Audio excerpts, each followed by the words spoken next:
depuis que la police est tombée sur le corps de la victime, qui avait été signalé comme étant perdu à l'intérieur de la Bastille, pourtant formellement interdite d'accès, comme ils l'ont précisé à plusieurs reprises, les autorités sont encore et toujours à la recherche du monstre à l'origine de cet acte des plus atroces. Cette nuit du 13 juillet 2013 au 14 a bel et bien choqué la population de la Meurthe-et-Commercial-Moselle, puisque cette enquête avait fait rebondir celle de la prétendue disparition puis à la soudaine révélation d'un infanticide du père de la jeune Cristal, dont les autorités n'ont jamais retrouvé le corps jusqu'à ce jour. Cette histoire avait provoqué, à l'époque, le suicide de Virginie Roussel, la mère de Cristal. De nombreuses questions se sont alors posées.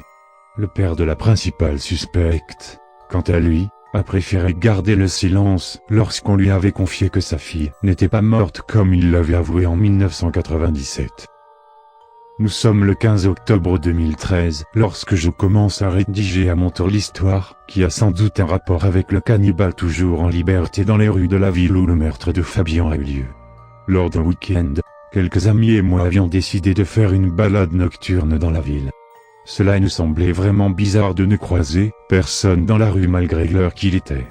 Mais ce n'était qu'un détail pour nous. Nous en avions profité pour nous faire de petites frayeurs en parlant de la légende devenue réalité du fort de Cristal.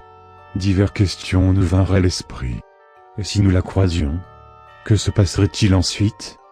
Comment réagirait-elle face à nous? Ou inversement? La conversation avait duré une bonne demi-heure. C'est alors que nous avons décidé de visiter l'ancienne maison des Roussel, qui fut abandonnée quelques semaines après le suicide. Le jardin était plutôt vaste. De hautes herbes envahissaient le terrain. Quelques arbres occupaient le tour de la clôture. Voir cette demeure me donnait le sentiment qu'elle nous regardait. La nature commençait à prendre le dessus sur la façade. La maison ne comportait plus de porte d'entrée, n'importe qui pouvait squatter celle-ci. Le hall était en fait un couloir dans lequel se trouvait un escalier, pour accéder à l'étage. Il y avait aussi une baignoire juste à l'entrée. À droite se trouvait une porte entrouverte menant à la pièce suivante. Il s'agissait sans doute de la cuisine. On pouvait constater que les meubles n'avaient jamais bougé depuis l'abandon. Une odeur insupportable me provoquait un mal de tête, ce qui me rendait mal à l'aise. C'était une odeur de moisissure.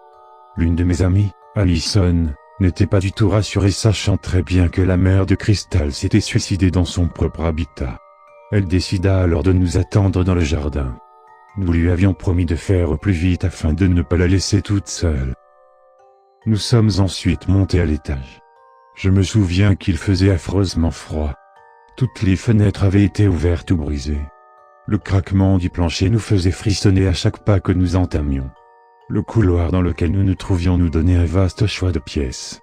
À l'instant même où Julien m'avait pris en photo, nous avions entendu un bruit venant de la dernière pièce à visiter. En effet, un objet, sans doute fragile, s'était écrasé au sol et s'était brisé ensuite. La porte menant à cette pièce étant fermée, nous ne pouvions pas savoir de quoi il s'agissait. Ensuite, nous avons entendu des gémissements, ce qui nous a fait directement penser à un animal. Mais après avoir été plus attentifs, nous avons compris qu'une personne se situait en fait dans la pièce en question, car nous avions perçu comme des chuchotements suivis de quelques sanglots. Je pris donc mon courage à deux mains afin d'ouvrir délicatement la porte.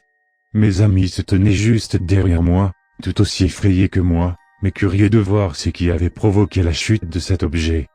Quelqu'un est dans le jardin, il se dirige vers la maison, dit Alison, ce qui nous fit sursauter car nous ne l'avions pas entendu arriver.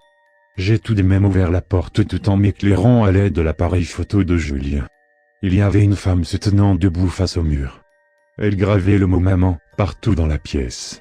Nous avons ensuite entendu un craquement du plancher venant de l'escalier. Cristal l'avait malheureusement entendu aussi. Elle se retourna en notre direction puis se précipita vers nous en hurlant d'une manière que personne n'aimerait entendre dans sa vie. La haine que dégageait sa voix nous fit comprendre qu'il ne fallait pas rester planté dans ce couloir. J'eus tout de même le temps de prendre cette créature en photo. Nous nous sommes ensuite précipités vers le rez-de-chaussée, mais un homme se tenait sur les marches et nous demanda ce que nous faisions ici. En descendant l'escalier, on lui avait ordonné de sortir d'ici mais il fut paralysé par la chose qui se tenait juste devant ce pauvre homme. Lorsque nous avons atteint le jardin, nous distinguions les horribles cris de douleur de ce vieux monsieur. J'ai par la suite contacté la police. Ils ont découvert l'homme, qui avait malheureusement perdu la vie. Il avait été frappé violemment à de nombreuses reprises à la tête, ce qui avait provoqué sa mort. Quant à Crystal, elle avait sans doute pris la fuite avant l'arrivée de la police, car ils ne l'ont pas trouvée sur les lieux. Je me pose encore la question, pourquoi n'ont-ils pas enquêté sur l'ancienne résidence des Roussel? Ou au moins, pourquoi n'ont-ils pas condamné les entrées? La femme du mari tué par ce monstre a déclaré à celui-ci nous avoir vu pénétrer dans l'enceinte de la maison. Le vieil homme a donc voulu voir sur place ce que nous faisions à l'intérieur. Nous n'aurions pas eu l'idée d'y aller, rien de tout ça ne se serait passé. Demain je dois me rendre à la gendarmerie pour raconter ma version des faits. S'il doit y avoir un vrai coupable dans cette histoire, c'est bien le père de la jeune femme devenu bien pire qu'un être humain. C'est alors que j'ai compris pourquoi elle inscrivait partout, dans ce qui devait être la chambre de ses parents, le mot maman.